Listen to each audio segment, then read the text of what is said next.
Bruce Lee जो थे वह आइसोमेट्रिक एक्सरसाइज से बहुत ज़्यादा प्रभावित हुए थे और उसको उन्होंने अपनी ट्रेनिंग में शामिल भी करा था।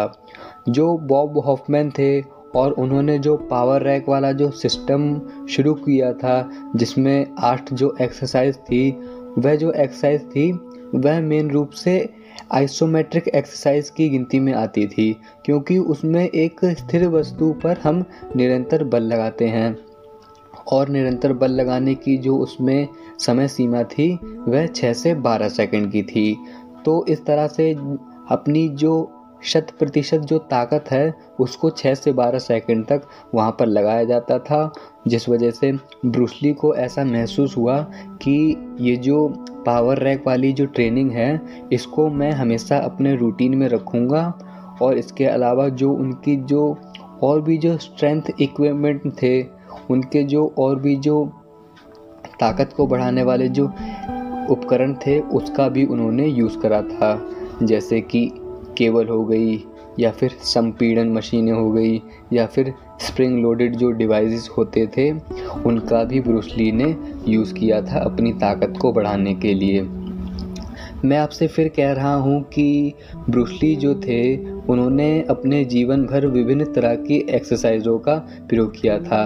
वह एक ऐसे व्यक्ति नहीं थे कि उन्होंने एक सिस्टम को पकड़ा और लगातार उसको ही करते रहे थे, बल्कि वह एक खोजी व्यक्ति थे और वह चाहते थे और वह यह देखना चाहते थे कि अपनी सीमाओं को रोका ना जाए, अपनी इच्छाओं को रोका ना जाए, और बल्कि जो ताकत बढ़ाने की जो विभिन्न विधियां हैं या फिर जो स्टेमिना बढ़ाने की जो विभिन्न विधियां हैं उन सारी चीज़ों का प्रयोग किया जाए।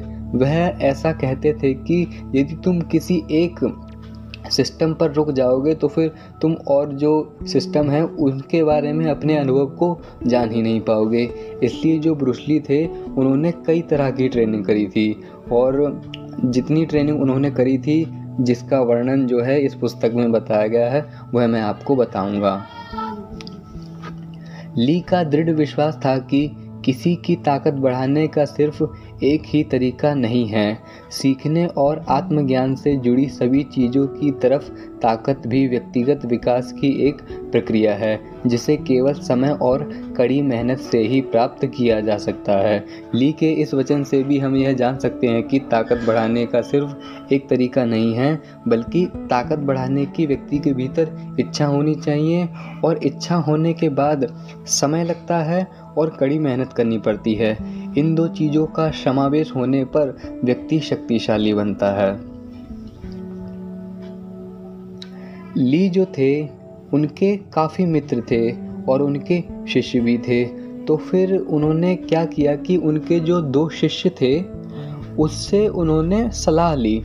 अब आप ये कह सकते हो कि ब्रूस ली के शिष्य थे तो फिर ब्रूस ली ने अपने शिष्यों से सलाह ही क्यों ली, क्योंकि शिष्य तो गुरु से छोटा होता है ना। लेकिन ऐसा नहीं था।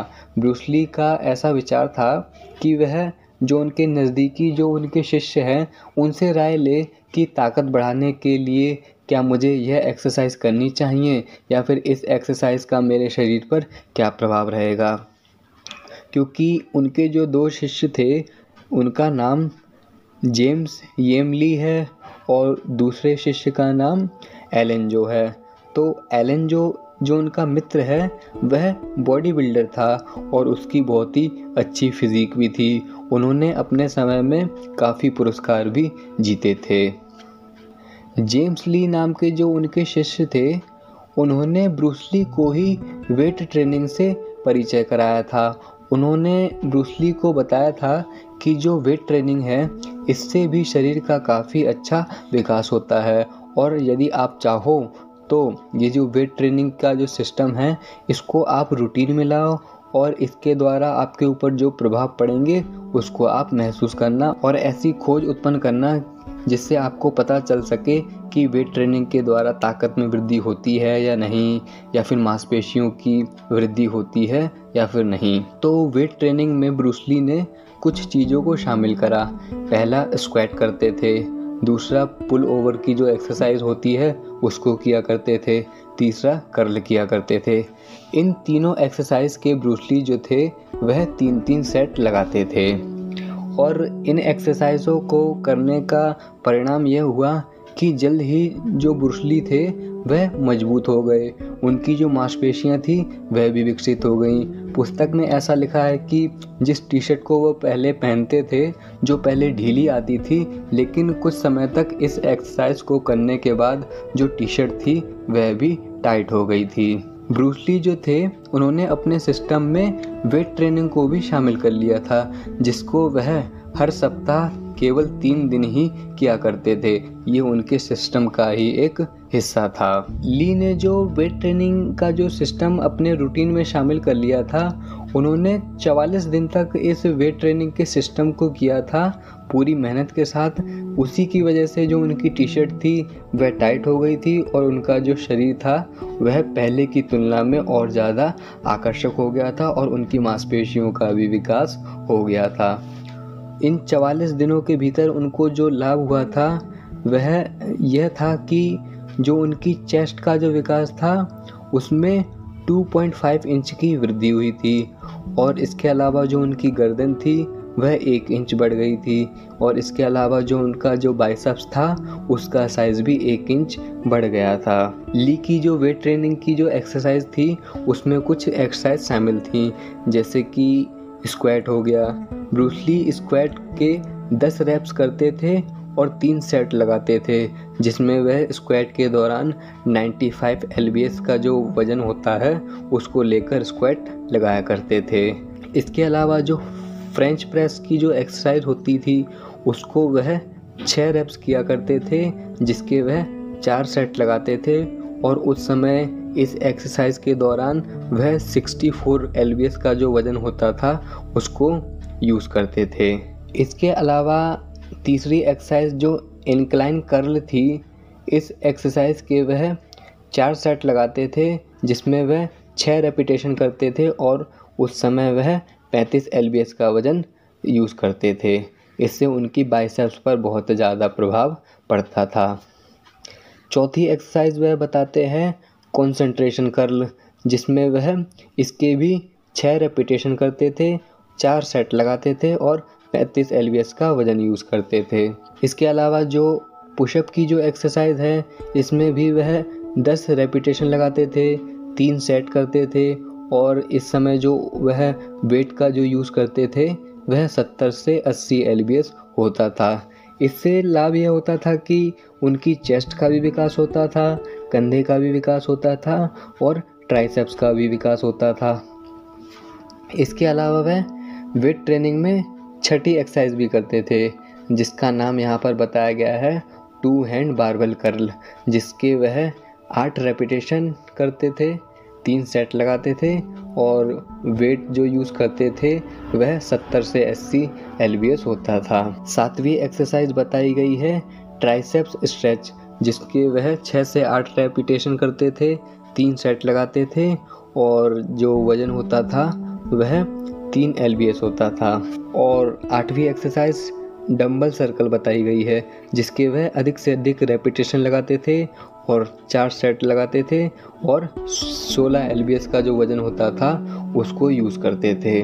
9वीं एक्सरसाइज जो बताई गई है उसका नाम रिवर्स कर्ल है, जिसके वह 4 सेट लगाते थे और हर सेट में 6 रेपिटेशन होती थी और 64 lbs का जो वज़न होता था उसको वह यूज़ करते थे। इसके अलावा 10वीं एक्सरसाइज बताई गई है जिसका नाम रिस्ट कर्ल है, जिसमें वह मैक्सिमम रेपिटेशन किया करते थे, 4 सेट लगाते थे और 64 lbs का जो वज़न होता है उसका यूज़ करते थे। 11वीं एक्सरसाइज बताई गई है रिवर्स रिस्ट कर्ल, जिसके वह मैक्सिमम रेप्स लगाते थे, 4 सेट का यूज़ करते थे और 10 lbs का जो वज़न होता है उसका प्रयोग करते थे। 12वीं एक्सरसाइज बताई गई है सिटअप, जिसमें वह 5 सेट लगाते थे और हर सेट 12 रेपिटेशन का होता था और जिसमें वह किसी वेट का यूज़ नहीं करते थे, बल्कि उनका जो बॉडी वेट होता था उसी के माध्यम से वह सिटअप लगाया करते थे। 13वीं और आखिरी एक्सरसाइज है काफ रेज, जिसमें हम अपने पैरों के पंजों के बल ऊपर उठते हैं, जिसमें वह 20 रेपिटेशन लगाया करते थे, 5 सेट होते थे जिसमें कोई एक्स्ट्रा वज़न यूज़ नहीं करते थे। वह जो उनका बॉडी वेट था उसी के हिसाब से काफ रेज़ किया करते थे। तो फिर वेट ट्रेनिंग के अंदर जो ब्रूस ली थे वह इन सारी एक्सरसाइज का यूज़ करते थे। यह बात पक्की रूप से क्लियर है कि ब्रूस ली ने यह एक्सरसाइज करी थी और जितने रेपिटेशन और जितने सेट्स बताए गए हैं यह ब्रूस ली किया करते थे। तो अब हम थोड़ा समझ चुके हैं कि ब्रूस ली जो थे वह आइसोमेट्रिक एक्सरसाइज किया करते थे और आइसोमेट्रिक एक्सरसाइज का जो पावर रैक वाला जो सिस्टम है इसको उन्होंने अपने जीवन के अंतिम समय तक यूज़ किया था। और इसके अलावा ये जो वेट ट्रेनिंग है जिसमें मैंने यहाँ पर आपको 13 एक्सरसाइज बताई गई हैं, यह 13 एक्सरसाइज वह किया करते थे। लेकिन इन एक्सरसाइज को वह यानी कि वेट ट्रेनिंग को वह 3 दिन ही किया करते थे और बाकी के जो 3 दिन हैं उसमें वह आइसोमेट्रिक एक्सरसाइज किया करते थे। चैप्टर 4 जो है जिसका नाम the general overall development routine बताया गया है, इस चैप्टर में भी ब्रूस ली की जो कुछ एक्सरसाइज हैं जिसको वह किया करते थे उसका भी जिक्र यहाँ पर आता है। जिसमें सबसे पहले इस अध्याय में ब्रूस ली की एक कोटेशन दी गई है जिसमें वह कहते हैं कि यदि आप खेल के बारे में बात कर रहे हैं तो यह एक बात है, लेकिन जब आप युद्ध के बारे में बात कर रहे हैं तो यह ठीक है। बेबी, आपको अपने शरीर के हर हिस्से को प्रशिक्षित करना चाहिए। ब्रूस ली ने एक बार अपने इंटरव्यू में कहा था कि मेरी मांसपेशियां मेरे मार्शल आर्ट प्रशिक्षण से विकसित हुई हैं। यह एक अलग प्रकार का प्रशिक्षण है जो केवल बड़ी बॉडी बिल्डर प्रकार की मांसपेशियों को विकसित करने के लिए किया जाता है। अब ब्रूस ली जो थे वह एक व्यायाम प्रणाली को लेकर नहीं बैठने वाले थे। उनको ऐसा महसूस हुआ कि उनको हर बॉडी पार्ट के लिए अलग अलग एक्सरसाइज करनी चाहिए। तो ये जो चैप्टर है इसमें यही बताया गया है कि जो ब्रूस ली जो थे वह बॉडी के अलग अलग पार्ट के लिए अलग अलग एक्सरसाइज किया करते थे। वेट ट्रेनिंग ब्रूस ली 3 दिन किया करते थे, मंगलवार, गुरुवार और शनिवार। इसके अलावा जो बॉडी के अलग अलग पार्ट की जो एक्सरसाइज थी जिसको ब्रूस ली किया करते थे उसके बारे में यहाँ पर बताया गया है। पहला बाइसेप्स के लिए वह 2 एक्सरसाइज करते थे। पहला क्लीन एंड प्रेस जिसके वह 2 सेट लगाते थे और जिसमें वह 8 से 12 रेपिटेशन किया करते थे। दूसरा है कर्ल जिसमें वह 8 से 12 रेपिटेशन किया करते थे और 2 सेट लगाते थे। दूसरा जो बॉडी पार्ट है वह शोल्डर है। शोल्डर के लिए भी ब्रूस ली 2 तरह की एक्सरसाइज किया करते थे जिसमें पहली एक्सरसाइज का नाम प्रेस बिहाइंड नेक है जिसमें वह 8 से 12 रेपिटेशन किया करते थे और 2 सेट लगाते थे। इसका प्रभाव डेल्टॉइड पर और शोल्डर्स पर ज़्यादा पड़ता था। दूसरी एक्सरसाइज बताई गई है अपराइट रोइंग जिसके वह 8 से 12 रेपिटेशन किया करते थे और सिर्फ 2 सेट ही लगाया करते थे। इससे ट्रेपेजियस और एंटीरियर डेल्टॉइड जो होती है उसका मांसपेशियों का ज़्यादा विकास होता था और जो अपर बैक की जो मसल्स है उसका भी ज़्यादा विकास होता था। तीसरा बॉडी पार्ट है लेग्स के लिए भी वह एक्सरसाइज किया करते थे। पहला तो वह स्क्वाट किया करते थे जिसमें वह 12 से 20 रेपिटेशन किया करते थे और 2 सेट लगाते थे। स्क्वाट से उनका जो बारबल स्क्वाट होता था इससे उनकी चेस्ट पर भी प्रभाव पड़ता था, लेग्स पर भी प्रभाव पड़ता था और जो रेस्पिरेटरी सिस्टम है उस पर भी अच्छा प्रभाव पड़ता था। ब्रूस ली की एक खासियत थी कि वह जितनी भी एक्सरसाइज के जितने भी रेपिटेशन लगाते थे तो फिर वह नया रेपिटेशन शुरू होने से पहले वह एक डीप ब्रीथिंग लिया करते थे, अपनी छाती में ऑक्सीजन को भरपूर रूप से ग्रहण करते थे।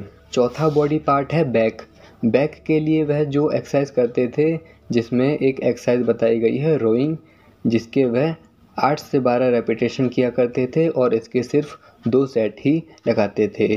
पांचवा बॉडी पार्ट यहाँ पर चेस्ट बताया गया है जिसके लिए वह पहली एक्सरसाइज बेंच प्रेस किया करते थे जिसमें वह 8 से 12 रेपिटेशन और 2 सेट लगाते थे।